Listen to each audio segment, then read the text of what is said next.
When I show you a guitar like this, who do you instinctively think of? Likewise, when I show you a guitar like this, now who do you think of? Now what about if I remove the pickup cover right here? Who do you think of? What about if I had a really long beard and showed you this? Who would you think of? That's kind of the point of this video. This two-video set are the top 20 iconic guitar and guitarist combinations. So let's get right to it.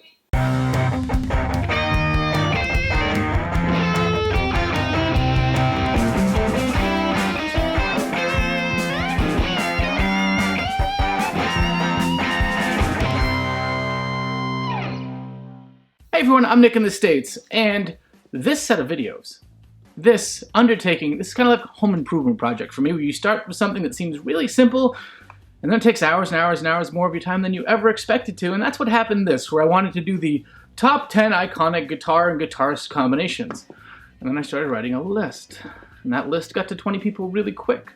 And then I put out a video soliciting feedback, and then it got even bigger. And then I started doing more research, and I kept stumbling when I thought it was almost done over additional guitarists I hadn't thought of, and had to reorder my list and reoverdo everything, to the point where, in reality, this set of videos is actually going to cover 50 guitarists. It's going to rank the top 20, and there's a series of honorable mention sets, just so that hopefully I didn't forget your guy that you're waiting for me to have missed. We're going to try. Am I going to miss people? Yes, very much so. Might you disagree with my methods for rankings? I'm sure you will. And yet, here goes. I really rank things on 3 categories with scores 1 to 10. This way I could get a number, and then I could fudge the number a little bit where it seemed like people needed to be bumped. This is not perfect. So the first category is really guitar monogamy. How dedicated was this guitarist or player to the instrument that he played or she played? Women on this list. I'm just realizing this. I'm sorry. Moving on. You know, how much was this one guitar or this one specific setup of guitar? If the guy always played a black Strat with a black guard with light pickups, you know what I'm talking about. Even if there were 5 of them, he still counts as monogamous, because we all have guitars that you switch out when you're playing and whatnot, but if that's his thing. Dave Grohl's one of those guys. It's lately almost always a DJ335, which is a Trini Lopez copy. He's quite guitar monogamous. Which is just great. If you're Billy Gibbons, you're known for pearly gates, and we'll get to it later, but you also played with furry things and V-ish things and pretty much anything that you damn well felt like playing. Not so guitar monogamous. That's guitar monogamy. The second one is, how iconic is the guitar? If you look at this guitar, like I hold up a Gibson double cutaway semi-hollow and say, who played this? If everybody screams into the YouTubes, Chuck Berry, it's Chuck Berry, even though they'd be wrong because he played a 345 or a 355, still, it leaps to that's who plays that guitar. Likewise, 59 Les Paul missing a bridge pickup cover, woohoo, it's Jimmy Page, and everybody knows it. If you're sadly one of the many people who played just a 59 Les Paul with nothing specific about it, it's not as iconic because the guitar is more famous than the person. Oh, that's a Les Paul. Who's Les Paul? I don't know. It's kind of a dark tobacco burst. I think Joe Perry? Light one? Or lighter one washed out. It's a pure green. Things like that.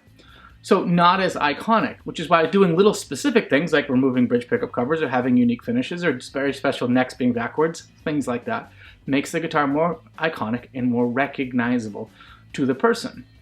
And the last one is cultural relevance. What's that mean? It means, does this person still matter? Now, that's very subjective in what some of us guitar heads think of it. When you go to a normal non-super guitar person, it's a whole different picture. So that one's probably going to have the most arguability. Anywho, that's the list. That's what I've done. That's how I put it together.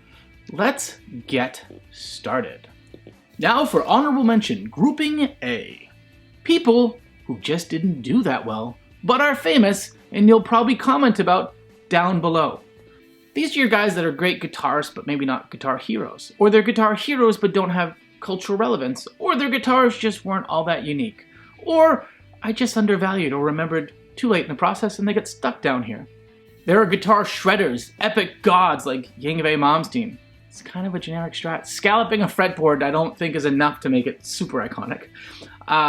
Joe Satriani, who is playing a JS1000 now, has played a lot of different Ibanez stuff over the years, but and normal people don't know him. In fact, a lot of people think he played the 90210 theme song, and he didn't even do that. Sadly, Buddy Guy, Bo Diddley, George Thorogood, these guys just didn't quite break out because Buddy had a polka dot guitar, which is great, but he played everything. For a while there, if you wanted to have him play a signature, Buddy would play it, because that's how it went. Bo was famous for the Billy Bo Jupiter guitar and a few other things, and the box guitar, but guitarists remember Bo Diddley, but the average public, it's really fading. These guys that have died a little while ago are starting to, it's just the way it is. It's sad. In addition, Alex Lifeson, Andy Summers, The Edge, I'm sorry Edge, but The Edge plays a Black Explorer and a Strat that are both very generic looking. And this kind of kept them from breaking out of that. Poor Edge doesn't get a lot of respect anyway. Andy Summers, I couldn't remember what he played. And Alex Lifeson's gone through many different guitars over iterations that he's had. And so those are why they're in that kind of stuff. Same with Neil Schon, right? Neil Schon's played a bunch of different guitars over the years. Great guitarist. Journey's still really relevant, but just didn't quite add up. And last, of course, is Mark Knopfler, who, God, plays amazing. He does great stuff. It's kind of just a generic Strat. Kind of hasn't done anything in a while. Even though he is so iconic in what he's done there, I think that combination thing worked against him. But he still had a pretty good score, just was relegated to this batch of also-rans. Now, on to the important thing. Number 20! Number 20 is a guy that we penalized slightly for unfortunately passing far too young. But his brief body of work is epic. And his 1974 white Les Paul Custom, in a nicely aged, a little bit cream color, is just synonymous with Mr. Randy Rhoads. And that's one that he has played some other stuff before then. Unfortunately, he never had the opportunity to have the many years where Music Man paid him a lot of money to play one of theirs, or he played different other guitars. He's really, really known for that. Now, I'm going to penalize slightly because you didn't have the opportunity that some other people would come back and say, hey, but, if I had passed away at 26, all I would have ever played is X. True. Sorry. Or 27, 28. You get my point. But it's iconic. As we talk about the iconicness of the guitar, when you see it too, the tiebreaker is always, does Alibaba have a lot of Gibsons that are made in this model? And if you find a white Les Paul Custom, it's a Randy Rhoads copy on Alibaba. There's a reason. If they're copying it, there's enough of an interest. The guitar is very much the Randy Rhoads guitar. Next at number 19, this is one of the few people that have a split vote, but still made it here. Whether it's his Telecaster-looking Hohner Mad Cat, a leopard pickguard and an interesting little inlaid stripe there, or it's his next generation, new generation, power generation, crazy but cymbal guitar. Prince is the only guy that's really famous for two guitars. If you hold a Hohner Mad Cat to anybody that's in the guitar world, they know that's a Prince guitar. If you hold up that cymbal guitar to anybody that was alive in 1990, they know it's a Prince guitar. Even people after that know it's a Prince guitar. So he's one of the few guys that wasn't very monogamous. He kind of split the middle there. But each of those guitars are immediately noticeable. And with his recent death and in the body of work and everything else, he's still pretty relevant today. So he lands at number 19 with the same score of 24 that Randy Rhoads has. Also scoring at 24 is our number 18 person, who was really well known for a Cherry Sunburst 3-pickup Les Paul from the 70s, where even one of the pickups might do a little bit of smoking. That guy is, of course, Ace Frehley. And he's known for the Cherry Sunburst Les Paul with the white 3 pickups, all exposed, usually super distortions. And really iconic. Little known fact, he also, in the 70s, also played a black Les Paul, also with white pickups surrounds, all with nickel hardware. I actually have one. My 76 Les Paul Custom was set up very much that same way. Really, really cool. So he's known for it. You go on anything for Gibsons or whatever, the Ace Frehley 3-pickup Les Paul Custom is really synonymous for an Ace guitar. Whether or not it has his face and lightning bolts or the blocks on the way down like the Budokan version, it's really much him. He's just ends up down here because Ace hasn't really, well, he hasn't put out a lot lately that's resonated with the general public, and he's kind of been relegated to the Kiss fame of years past, and some of his pretty good new stuff he's doing, but the average person really hasn't run across him. Another 24-point winner is probably the heaviest, darkest, evilest guitarist, Mr. Tony Iommi, who has been playing SG Specials, SG Standards for many, many years. It's a pretty standard black SG, but he's played a lot of different varieties, but he's very much known for the shape. It is synonymous with him, and for that reason he ends up on here. When you see a lightning bolted or cross inlaid SG, it's a Tony Iommi guitar. He's still semi-relevant, I think, because Ozzy is still alive and kicking, and they've done some stuff together over the years, and Black Sabbath is still such a culturally resonant band. He gets some degree of cultural relevance, but he ends up right here at number 17. Moving up to number 16 on my list, not your list, my list, is an icon. It's actually probably my favorite guitar player. It hurts to say, I really had a soul-searching thing recently, and I think David Gilmour, whether he's playing his black Strat, black guard, white pickups, or his red Strat, is very much one of the prettiest guitar players going, who lets his notes have space when they need it, carries them when it does, and attacks when he needs to. I like that. It's my David Gilmour guitar review. You might not have heard of him, but he's a really good player. You should check him out. With that said, his monogamy hit a little bit because he had the black Strat for a long time and then he had the red Strat. And the black Strat, though, is the one that I'm using here because if you see that configuration Strat in your guitar player, pretty quickly David Gilmour is going to be one that jumps to front of brain. And he's still relatively resonant. Pink Floyd's still a pretty darn big band, and if tomorrow they all got together, the surviving members, and played a concert, they could sell 300, 400, 500,000 tickets. I would go. You would go. Admit it. You'd go. Anyway, so that's why David Gilmour ends up right here, also with 24 points. Before we get to number 15, we're going to do another snippet of honorable mentions, and this is to the boys in Metallica. Whether it's Kirk Hammett with his Ouija board guitars, or all of his other Kirk Hammett KH2s, or it's James Hetfield with his Explorers, or his Iron Cross Les Paul, or his ESP, or LTD versions that he plays everywhere.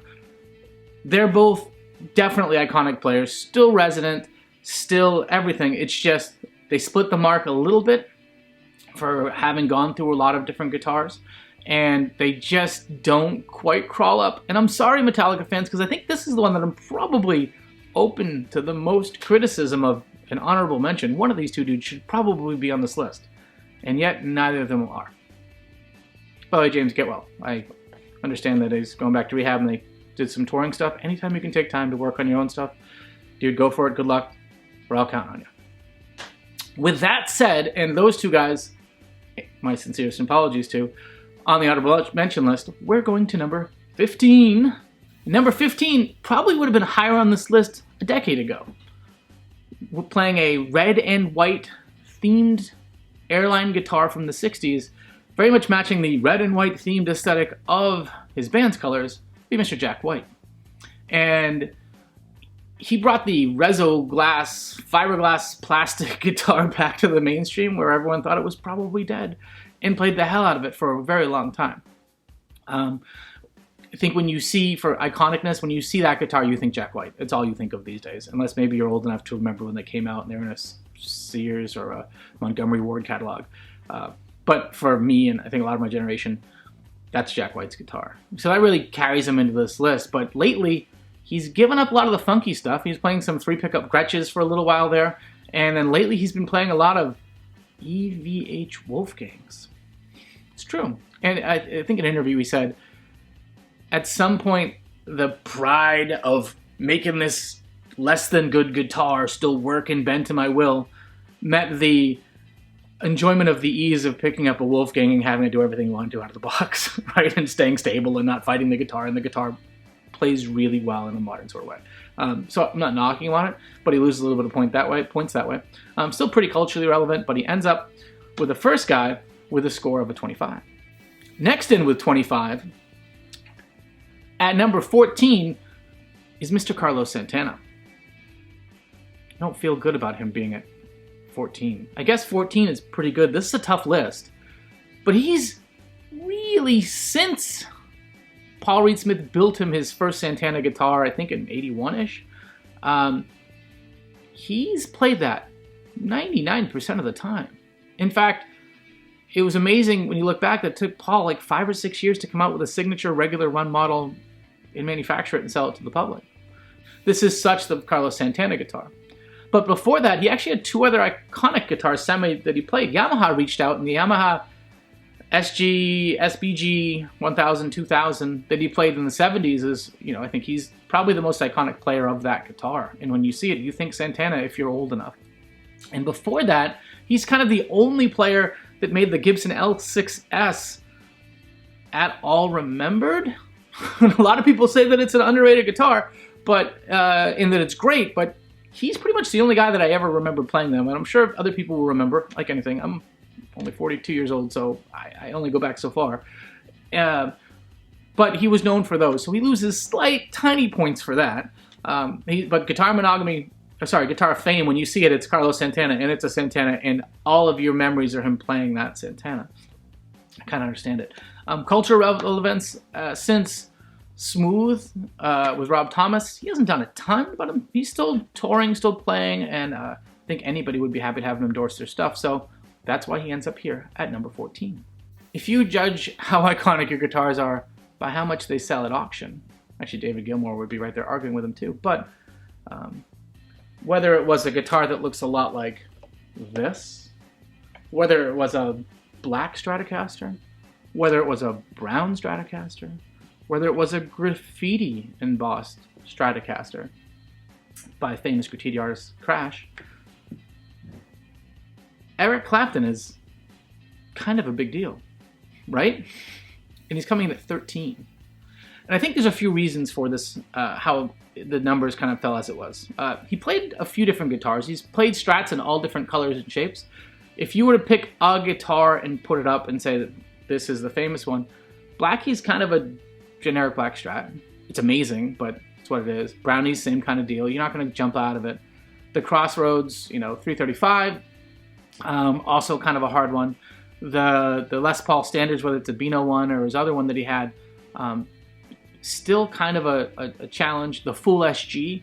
And now you see the deal here. I'm ranking off a lot of different guitars that he's really known and had famous moments in playing, and that's why he ends up right here on the list.